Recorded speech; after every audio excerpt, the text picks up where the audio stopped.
Hello everyone, welcome you all to the net pharma. So आज हम बात करने वाले हैं about diabetes, that is a video number 2। पहली वीडियो में हमने डायबिटीज़ के बारे में जान लिया था। So let's talk about it. Diabetes में मेन जो सीरियस कॉम्प्लिकेशन आती है टाइप 1 डायबिटीज़ के साथ, वो होती है आपकी डायबिटिक कीटोएसिडोसिस, जिसको आप DKA के नाम से भी जानते हो। इसको समझने के लिए चाहिए कि आपको ये समझना होगा कि लाइपोलाइसिस, जो हमने पिछले उसमें पढ़ा था कि लाइपोलाइसिस क्या होता है, कि फ़ैट का ब्रेकडाउन हो जाता है इनटू फैटी एसिड्स। तो जो फैट का ब्रेकडाउन होगा इनटू फैटी एसिड्स, वो क्या करता है कि पर्टिकुलर चेंजेस लाता है। ये होता है मेनली क्या कि ये लीवर को टारगेट करता है कि आप कीटोन बॉडीज़ को रिलीज आउट करो या कीटोन बॉडीज़ फॉर्मेशन करो। और ये कीटोन बॉडीज़ जैसे कि आपकी एसिटोएसिटिक एसिड्स या फिर बीटा हाइड्रोक्सी ब्यूटायरिक एसिड, ये दो कीटोन बॉडीज़ जनरेट होती हैं। जो एसिटोएसिटिक एसिड है वो एक तरह का कीटो एसिड है, क्योंकि इसके अंदर जो कीटोन ग्रुप्स होते हैं और एक कार्बोक्सिलिक एसिड ग्रुप होता है, तो इसीलिए इसको कीटो एसिड बोलते हैं। जो बीटा हाइड्रोक्सी ब्यूटायरिक एसिड है, ये बेसिकली एक कीटोन ग्रुप ही है, लेकिन ये जो कीटोन ग्रुप होता है उसको रिड्यूस किया जाता है बाय या टू अ हाइड्रोक्सी ग्रुप, इसीलिए इसका नाम रखा गया है बीटा हाइड्रोक्सी ब्यूटायरिक एसिड। इसमें जो भी वो कीटोन ग्रुप है उसको रिप्लेस किया गया है बाय द हाइड्रोक्सी ग्रुप, उसको रिड्यूस कर दिया गया है, इसीलिए उसका नाम पड़ता है आपका बीटा हाइड्रोक्सी ब्यूटायरिक एसिड। ये जो कीटोन बॉडी होती हैं उनको सेल यूज़ करती है for the formation of energy, और इसी की वजह से क्या होता है कि एसिडिटी जो होती है ब्लड में वो इंक्रीज़ हो जाती है, जिसको आप मेनली बोलते हो कीटोएसिडोसिस। जब ब्लड मेजरली एसिडिक हो जाता है तो इसका बॉडी पे बहुत गहरा असर पड़ता है।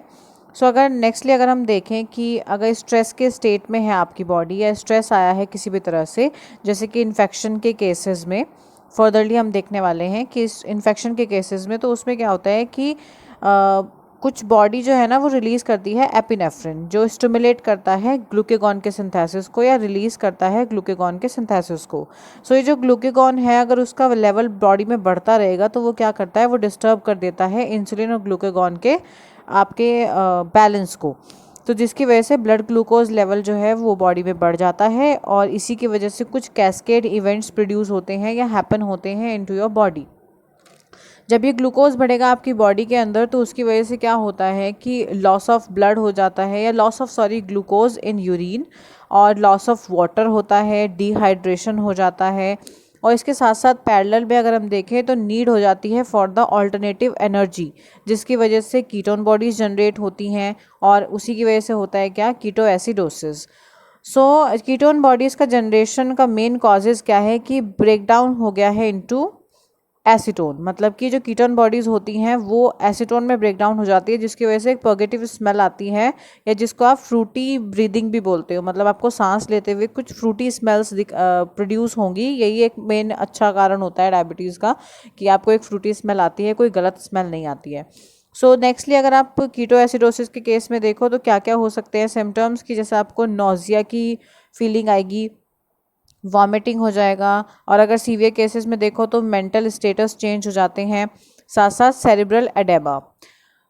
अगर पर्टिकुलरली आपको कीटोएसिडोसिस का ट्रीटमेंट करना है तो उसके लिए आपको इन पॉइंट्स को नज़रिए में रखना होगा कि अगर आप डिहाइड्रेशन हुआ है तो आपको फ्लूइड इनटेक करना है, ताकि वो आप इम्प्रूव कर सको योर डिहाइड्रेशन ऑफ बॉडी और ब्लड। एंड नेक्स्टली आपको इंसुलिन को लेना है ताकि आप ब्लड ग्लूकोज लेवल को लोअर अप कर सको, और साथ साथ कुछ इलेक्ट्रोलाइट्स लेने हैं ताकि आपका पोटेशियम लेवल जो है बॉडी में इंक्रीज़ होता रहे। ये सब लेने से क्या होगा कि आपकी बॉडी में जितना भी एसिडोसिस हुआ है उसका रिवर्स रिएक्शन होना स्टार्ट हो जाएगा, मतलब एसिडोसिस लेवल कम हो जाएंगे। This is about the diabetes mellitus type 1। Do like, share and subscribe my channel net pharma for more videos. Thank you.